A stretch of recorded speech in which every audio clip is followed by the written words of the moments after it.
All right, back at it on the Success Flow podcast, and got a solid topic for today. But before we do that, I think we gotta briefly acknowledge the jump that we talked about last episode. Your event that took place on Monday, the previous Monday before this was released. Yeah. Just a killer event. Before we jump into the topic today, which is being a Renaissance human, being a polymath, and kind of specialization versus generalization in the modern age. But before we do that, the jump, man, it was a huge hit. Huge congrats to you. Just tell us a little bit how you felt it went compared to obviously being the craftsman behind it, building your first event. How was your opinion on how it went versus how you had it in your head?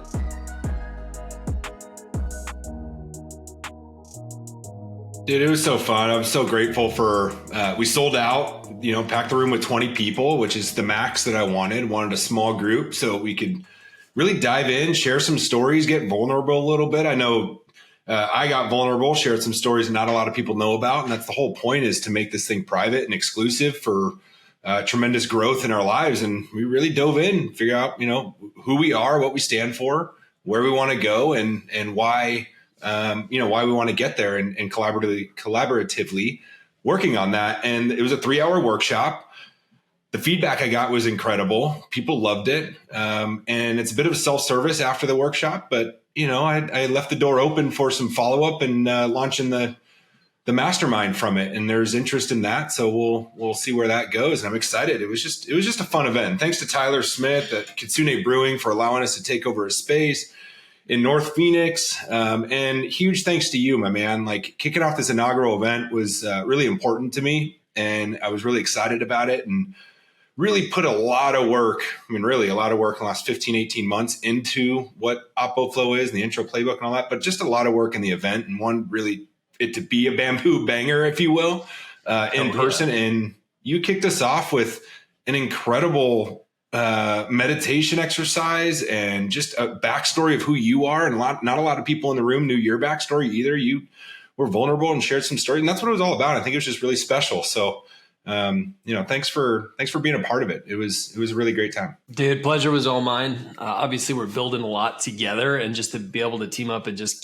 do the small part of kicking you off was a huge honor. And it was really interesting, the makeup of the room, right? It was really hitting me how we had pieces of Gento there. We had pieces of our family there. We had some complete strangers for me, and some newer faces for you. And I'm already grabbing lunch to talk about mental performance with someone who's in the space because of the event. So we talk about it all the time. These events are magic, and the first of many. So huge kudos. No, just say that's awesome. That's the whole purpose, is personal development with a unique way of professional networking. I'm glad you got some follow up from it, and it was men, women. We had some BNI networking people. We had, like you said, family, and there was people like I didn't know either. They just signed up and said, I want to jump in, and said, let's roll. So it was neat. I'm glad you're staying connected there too.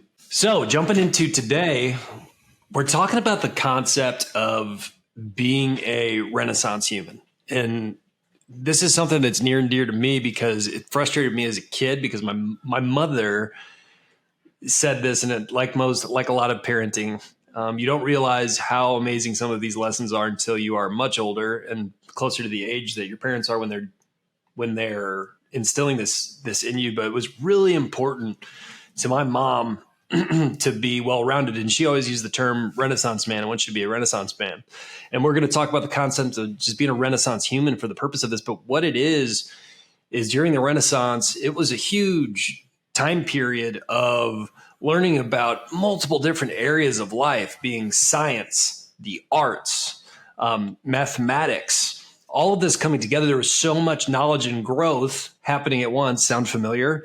That these individuals were so multidimensional and learning so much about life and existence in general that they called it, this was the concept of being a Renaissance man. And when we talk about it, the first person that came to mind for me and is really considered this is Leonardo da Vinci. He was a scientist. He was an engineer. He was almost taken away for stealing cadavers and operating on people that was totally against the Catholic Church at the time, illegal. So he would get these corpses to dissect them and look at how the human body worked. And then he would be drawing and writing about it, and just a jack of all trades. if you will. So, being as well-rounded of a guy as you are, I mean, you lean toward the athletics pretty heavy when you were growing up. But I know this is something that you're instilling in Jack and Victoria as well. But was curious about your background knowledge on the concept of being a polymath or a Renaissance human. Yeah, I mean, I never really grew up with knowing what the term meant, right? Like I understood what that looks like, but being called a Renaissance man or Renaissance woman wasn't something that I knew growing up as a child. But basically, it was learning to be good at everything. You may not be great at one thing, but if you can be pretty good, damn good at everything, then you have a good chance of success. And that jack of all trades line that you just said, it sometimes comes with a negative connotation of jack of all trades, but master of none. Mm-hmm. If you look back in the history of that, it goes all the way back. So no one really knows for sure, but if you look at that, it's saying it's tied to William Shakespeare, and it was a jack of all trades, a master of none, but oftentimes better than a master of one. And so I thought when a lot of people dropped off that second line and only focus on the first line of a jack of all trades and a master of none, and which comes with some negativity of like, you're just kind of out there willy-nilly, kind of just doing some things and learning, and you're okay at a lot of different things, but you're not really a specialist. And so when you take the specialist versus generalist that we'll dive into deeper as the conversation goes, I'm a believer that when you're on a growth mindset, you're on a growth path and you're consistently learning and preparing, and, when you can learn and go about all sorts of subjects, like Leonardo da Vinci, Michelangelo was another one of those guys, 50% of the Ninja Turtles that were represented there. But they were the same thing, the liberal arts and they were all learning the similar time frame, right? But I think it's interesting to really try and dive into what are all the things that I can do. I think being a specialist in one thing to start is key, especially if you're an entrepreneur. Focus on that one thing that you're going to be really great at. And then once you kind of build that foundation, if you feel like you want to go in a little bit of another path to kind of learn some other things, that's okay. And you can, whether it's getting out in front of people and networking or speaking or, writing a storybook, weekly email newsletter, or hosting a podcast, right? And then having your craft on the back end. Like there's a lot of things that you can do. And I think it just brings added value, but you can't half-ass them. You got to go all in when you start learning these other things. And you may never be the greatest of all time in one of them, but if you're pretty damn good at all of them, it builds a community that you may be looking for. Absolutely. And I think that, we get a lot of guidance from our mentors or parents. I know our generation did, and the generation before us for sure, at be a specialist, be so good that you become indispensable by specializing in one area. And if you're the best at that, you're secure, right? You are the go-to person for that. And sure, there's a ton of benefit there, and that is a safe way to play it.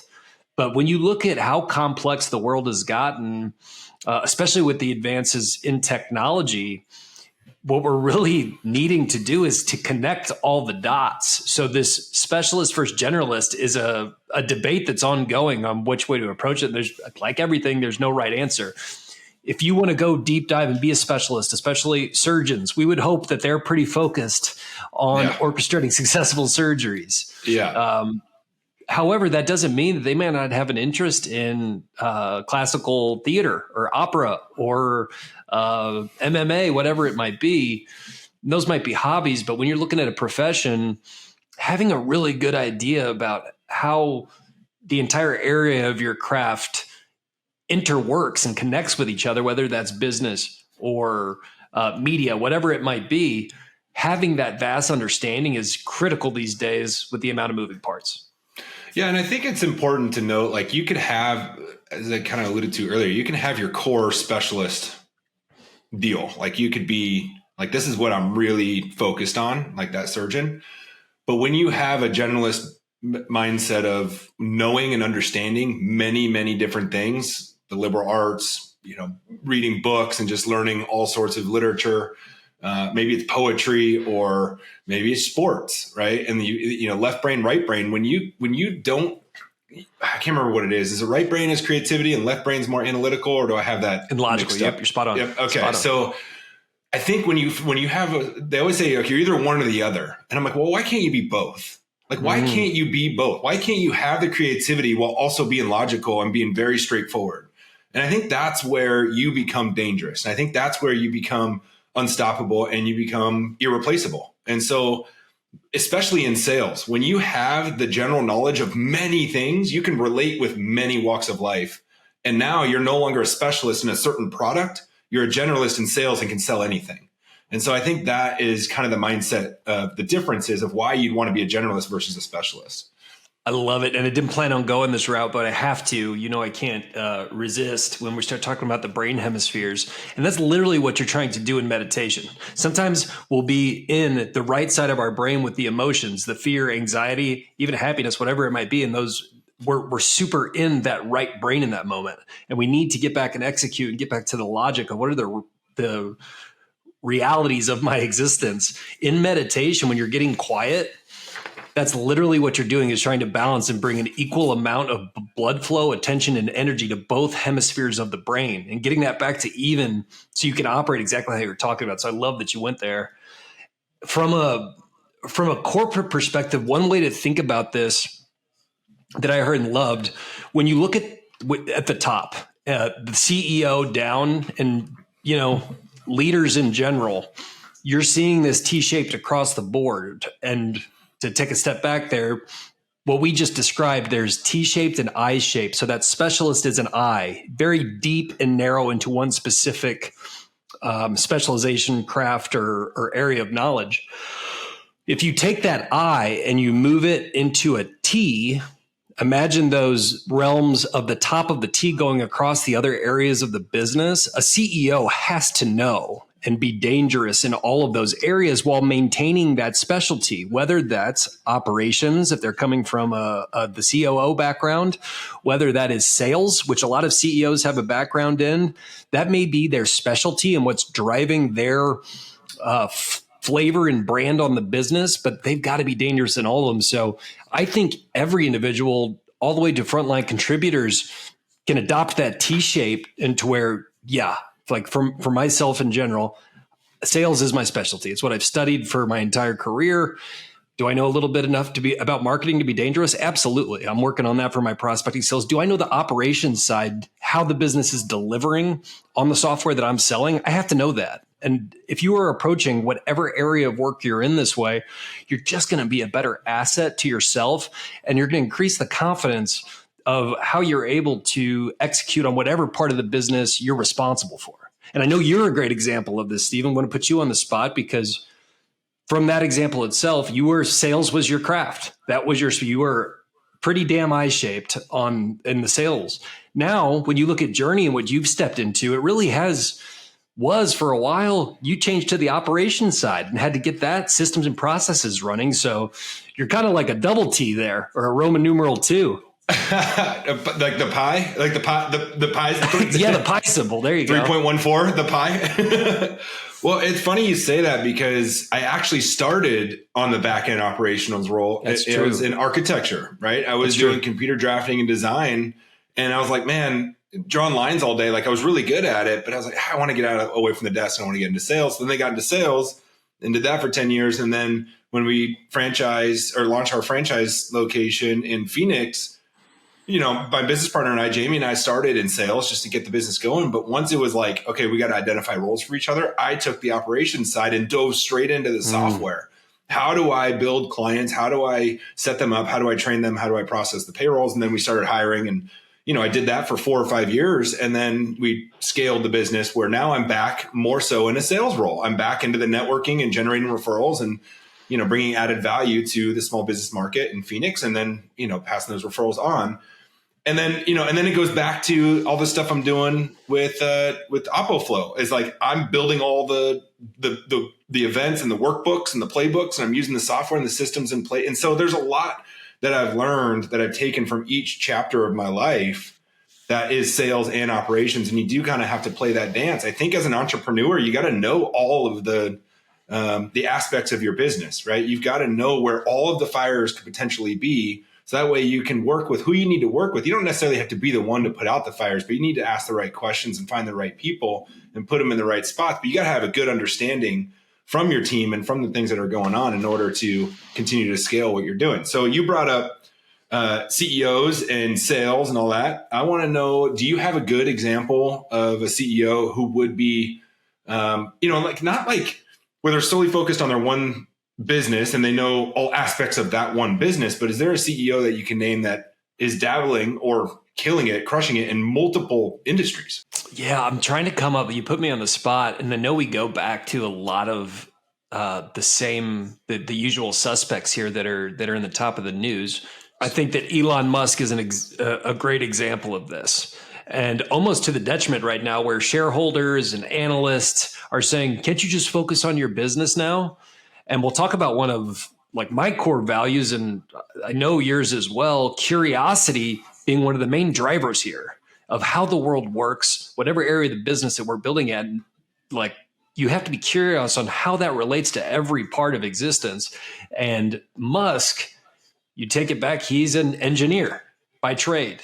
Had his success. I was just talking to Paula about this, that it was PayPal. Then he reinvested and took all the risks to trying to get to outer space and autonomous driving. So that being stated, though he is an engineer by trade, that's his T, and you know how he's in the weeds with all of his engineers. He is also in the public sector a master of branding and keeping the market, his brand in the market top of mind, making sure that Tesla's not only top of mind for rockets and autonomous vehicles, but every other area of the market that he's touching. And that's what you call someone that is a polymath. He knows marketing, he knows product, he knows engineering, he knows how human behavior works at the deepest levels.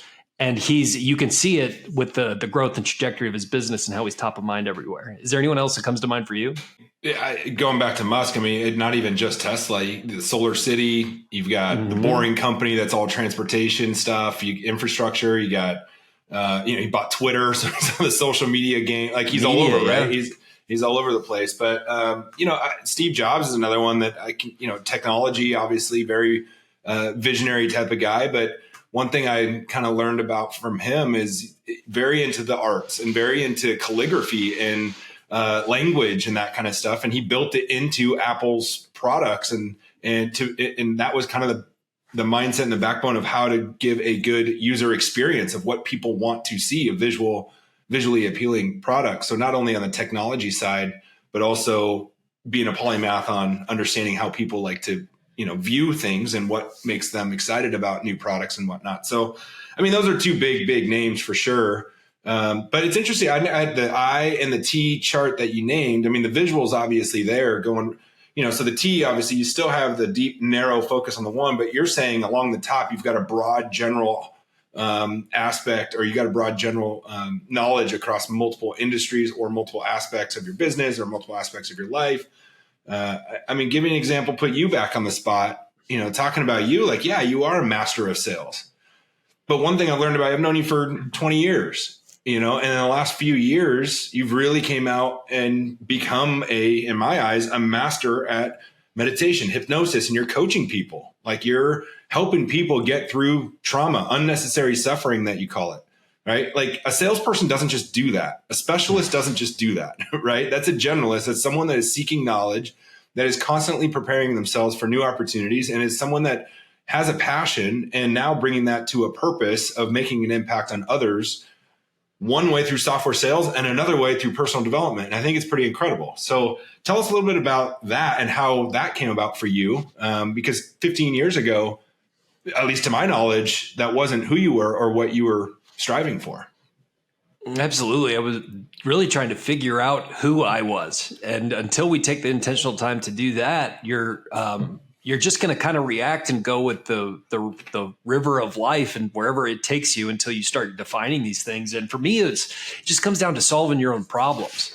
I had to figure out to keep success or to keep moving toward what I wanted, which is, being an asset to society and being effective at what I do. I had to solve the the inner game and the mental game. And I appreciate your nod there. But it's an ongoing process for me, and now it's just become a part of me.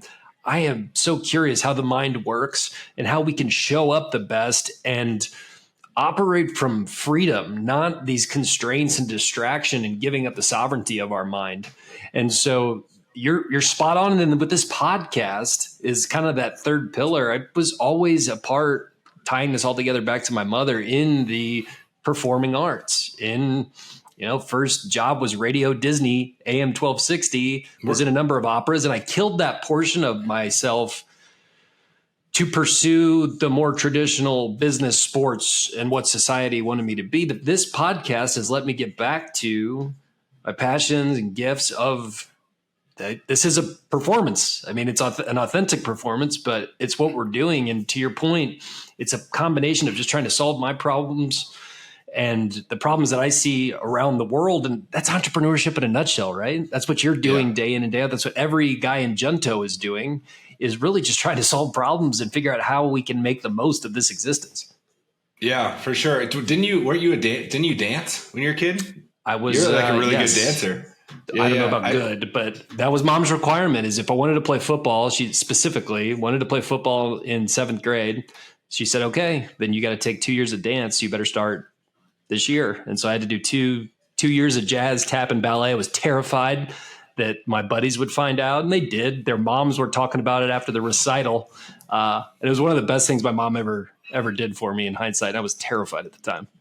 Yeah, she lived up to wanting you to become a Renaissance man. That's for sure, because not many moms would say, yeah, football, you can do that, but you also got to do this, right? Like totally opposite sides of the spectrum, but very well-rounded individual that came out of that. So kudos to you. And, one of the things that I think is really cool about you too, and I'm gonna toot your horn again, is you have an impeccable memory of who said what, when they said it, how they said it. Like you just can like name quotes, like this person, like you're like the guy that can, when the song comes on, the band that said it, the song title, and you can read the lyric or you can sing the lyrics. And I'm the guy that's like, I kind of remember what that song did or who said it, but I know how it made me feel. And I share the story of how it made me feel and can build relatable stories around that. But I have no idea without any research who said what or what. I could read a whole book and I couldn't really tell you exactly from the book what I just read, but I can tell you how it made me feel. And I think there's some pros to that, but I also think there's some cons because sometimes I feel like I may not be an expert in that field because I can't articulate quickly or comprehend or repeat that quickly, but I can generally tell you exactly how it made me feel. And you, on the other hand, are a specialist in that area, but you can do that across multiple things. And I think that's what's incredible. You have a mind that is able to remember, or what do you call it? Photographic memory, maybe? I don't know what it is, but I can memorize speeches and presentations and slides in a PowerPoint, but you're damn good when it comes to literature and arts and all sorts of things. So I think you have to thank your mother for that, getting into well, that I sort appreciate of thing. it, but you nailed it on the head there. It's because the only time I can recall those things is that they're important to me, or they ignited some type of emotion or aha moment. And I'm like, oh, I need to remember that. So it's the same thing as you. And I see you do it all the time with ApoFlow now. You're able to connect these dots of what areas, whether it's Junto or some of the other folks that we're spending time with, you can call on a dot. Oh, you can sense the gap where they're at before it happens. And it's just about, again, where your focus goes, energy flows. I know we say that a lot on this podcast, but it's what it's all about.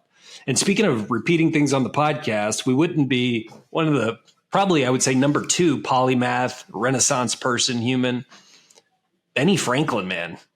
Yeah. He was, everyone thinks of founding father, politician, but inventor, scientist, super into literature.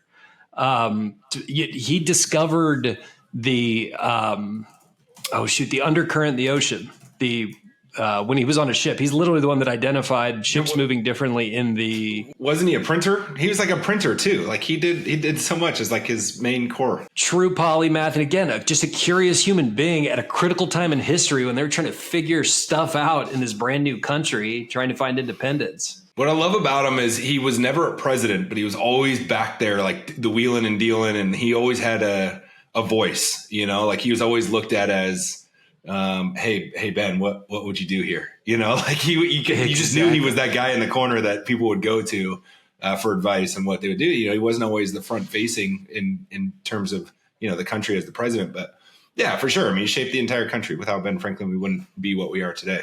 I was just going to ask you, like being a polymath in the digital age, so going to modern times, there's so much that comes at us. Like, how does one know what to focus on if they're looking to be more of a generalist? They've got one, maybe they don't have any, facet of their life that they feel like they're a specialist in or an expert in.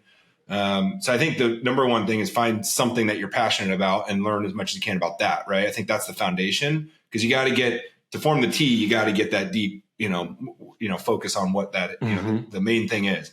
But how does one in a digital age, how do you choose like what to be a generalist, or do you just go after everything? Like, where do you start? What advice would you give somebody? That's a great question. I'd take it back to the problems. Like, you got to solve your problems as you go. So you've identified your core competency right now. You're going to continue to go all in on that. And keep that top of mind, that is your specialization.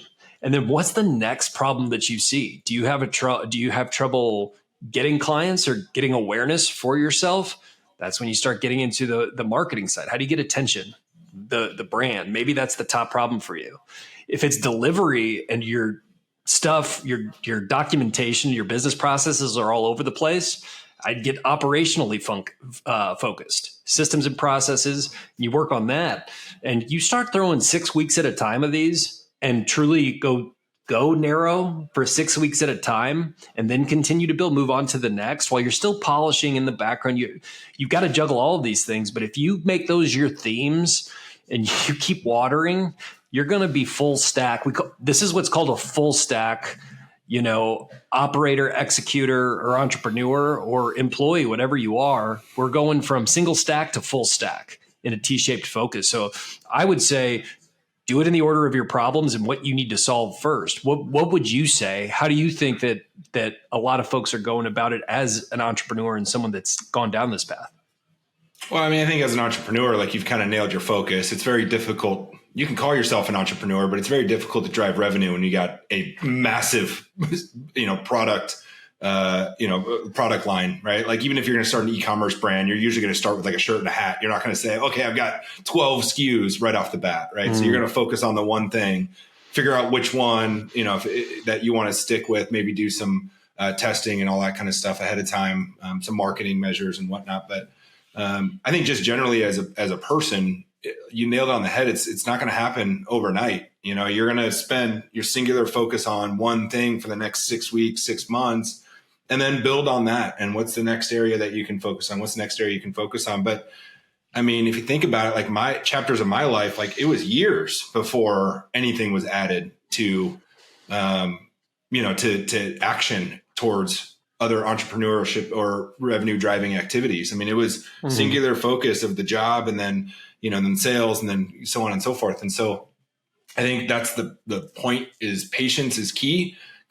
Consistently learning every single day and becoming the best version of yourself every single day, focusing on your health and, all the things that you can control, your body's the asset. When you focus on your health, and that will open up your mind for clarity and drive and energy and motivation to want to continue learning. But putting in the work on whatever that makes the most sense at the time, and spending a lot of time on that and going all in, and then start adding to once you have a good sense. That way you can kind of add to, but then you're still building the main thing as well. And, soon you'll have a portfolio of, all of your passions turned into purpose, and you become that generalist that people know, like, and trust. And now they want to work with you in whatever it is that you're doing. It's not, they want to work with you because of that one product that you came up with.